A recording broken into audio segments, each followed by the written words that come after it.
Welcome, dear listeners, to History with Herodotus, where the boundaries of time and space converge to reveal the intricacies of our shared human experience. Today, we embark on a fascinating journey through the annals of history, as we delve into the captivating tale of the Battle of Vienna. This pivotal event, which took place on September 12, 1683, was a culmination of centuries-long tensions between the Ottoman Empire and the European powers. As we navigate the labyrinthine corridors of time, let us first uncover the precursors to this momentous battle. In the early 16th century, the Ottoman Empire, under the leadership of Suleiman the Magnificent, had begun its expansion into Eastern Europe. The Ottomans' relentless march towards the west was met with resistance from the Habsburg Empire, which controlled a vast swath of territory in Central and Eastern Europe. The seeds of conflict were sown on August 29, 1526, when the Ottoman army defeated the Hungarian forces at the Battle of Mohacs, paving the way for Ottoman domination of the region. The Habsburgs, led by Ferdinand I, brother of Charles V, Holy Roman Emperor, sought to counter the Ottoman threat and protect their territories. As we journey through the rolling hills and verdant valleys of Eastern Europe, we find ourselves in the midst of a complex web of alliances and rivalries. The Ottoman Empire, with its capital in Constantinople, was a formidable force, with a powerful army and a sophisticated administrative system. The Habsburgs, on the other hand, were a dominant power in Central Europe, with their capital in Vienna, a city that would become the epicenter of the conflict. The Battle of Mohacs marked a turning point in the history of Eastern Europe, as the Ottoman Empire began to assert its control over the region. In 1529, the Ottomans laid siege to Vienna, but were repelled by the Habsburg forces. This defeat did not deter the Ottomans, who continued to push westward, seeking to expand their empire.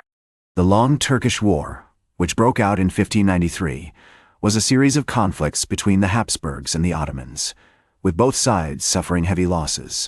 As we approach the mid-17th century, the stage is set for the events that will ultimately lead to the Battle of Vienna. The Ottoman Empire, under the rule of Sultan Muhammad IV, begins to reassert its power in Eastern Europe.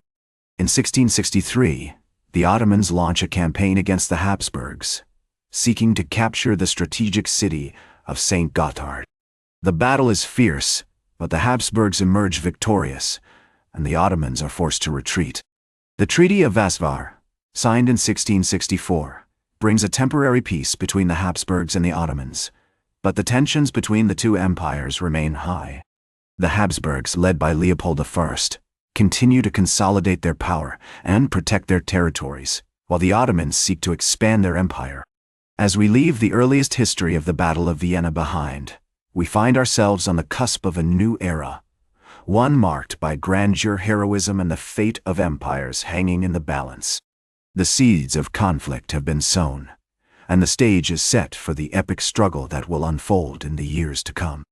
The precursors to the Battle of Vienna are now clear: the Ottoman expansion into Eastern Europe, the Habsburg resistance, and the complex web of alliances and rivalries that defined the region. Join me, dear listeners, as we venture. Welcome back to History with Herodotus, dear listeners, as we continue our captivating journey through the annals of time.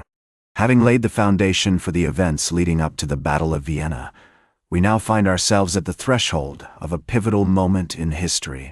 The year is 1683, and the stage is set for a clash of titans that will shape the fate of empires.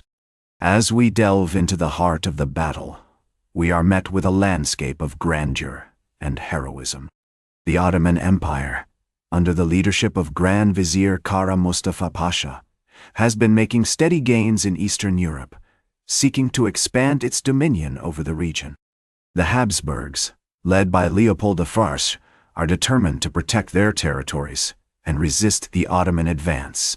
The battle begins on September 12, 1683, as the Ottoman army, estimated to be around 150,000 strong, lays siege to the city of Vienna. The defenders, a coalition of Austrian, German, and Polish forces numbering around 70,000, are vastly outnumbered, but determined to hold their ground. The Ottomans, confident in their superior numbers and firepower, launch a series of brutal assaults on the city walls. However, the defenders, led by Count Ernst Rudiger von Starhemberg, are well prepared and fiercely determined. They employ innovative tactics, such as mining and counter-mining, to thwart the Ottoman advances. The battle rages on for hours, with both sides suffering heavy losses. The Ottomans, however, begin to gain ground, and the defenders are pushed to the brink of collapse. It is at this moment that the legendary Polish king, John III Sobieski, arrives on the scene with his winged hussars, a cavalry force renowned for their bravery and martial prowess. The Poles launch a daring charge against the Ottoman lines, breaking through the enemy ranks and sending the Ottomans into disarray. The tide of the battle has turned, and the defenders, emboldened by the Polish arrival, launch a series of counterattacks that push the Ottomans back. The Grand Vizier, Kara Mustafa Pasha, realizing that the battle is lost, orders his troops to retreat. The Ottomans flee in disarray, leaving behind their artillery, supplies, and many of their dead and wounded. The Battle of Vienna marks a turning point in European history, as the Ottoman Empire's advance into Eastern Europe is halted, and the Habsburgs emerge victorious. The battle also showcases the bravery and martial prowess of the Polish winged hussars, who become legendary figures in European folklore.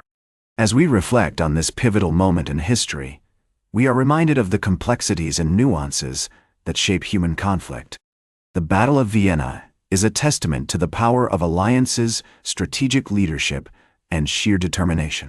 It is also a reminder of the devastating consequences of war, as thousands of lives are lost, and cities are left scarred and battered.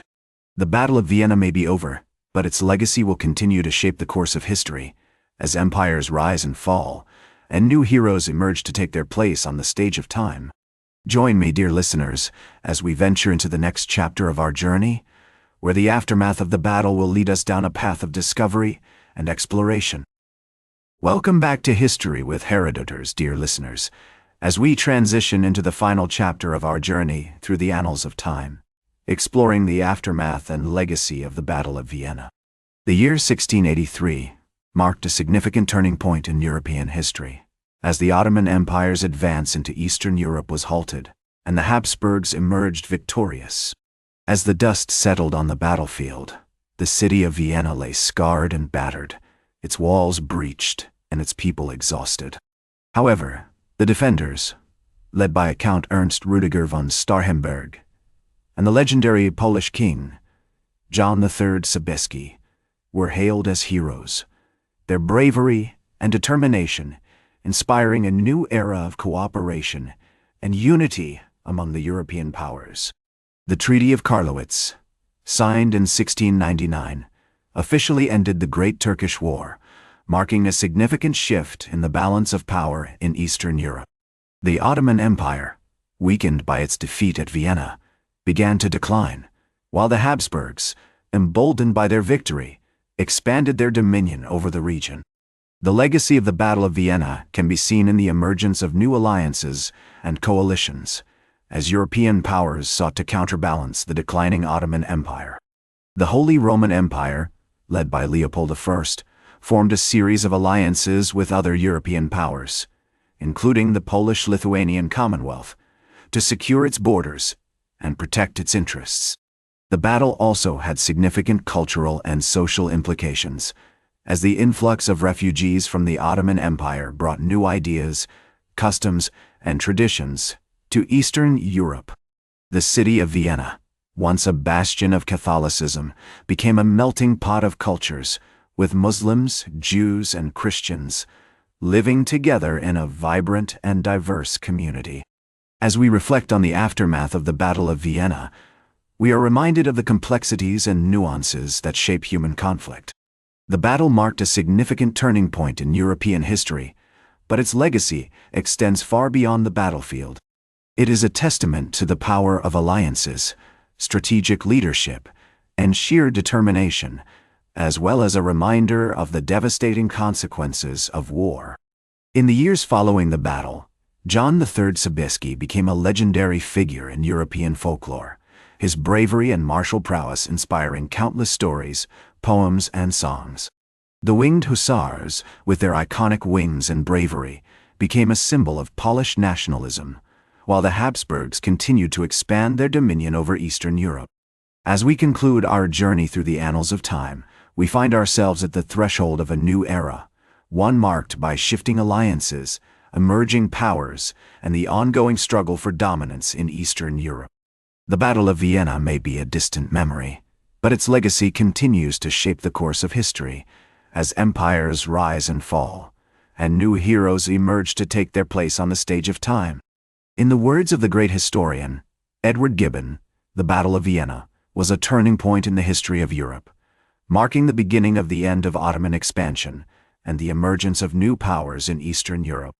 As we reflect on this pivotal moment in history, we are reminded of the power of human ingenuity, courage, and determination to shape the course of events. Join me, dear listeners, as we bring our journey through the annals of time to a close, but not before acknowledging the enduring legacy of the Battle of Vienna, a testament to the complexities and nuances that shape human conflict. That's all for today's History with Herodotus. Remember to like, share, and subscribe. And until next time, remember that to understand the present, we must first understand the past.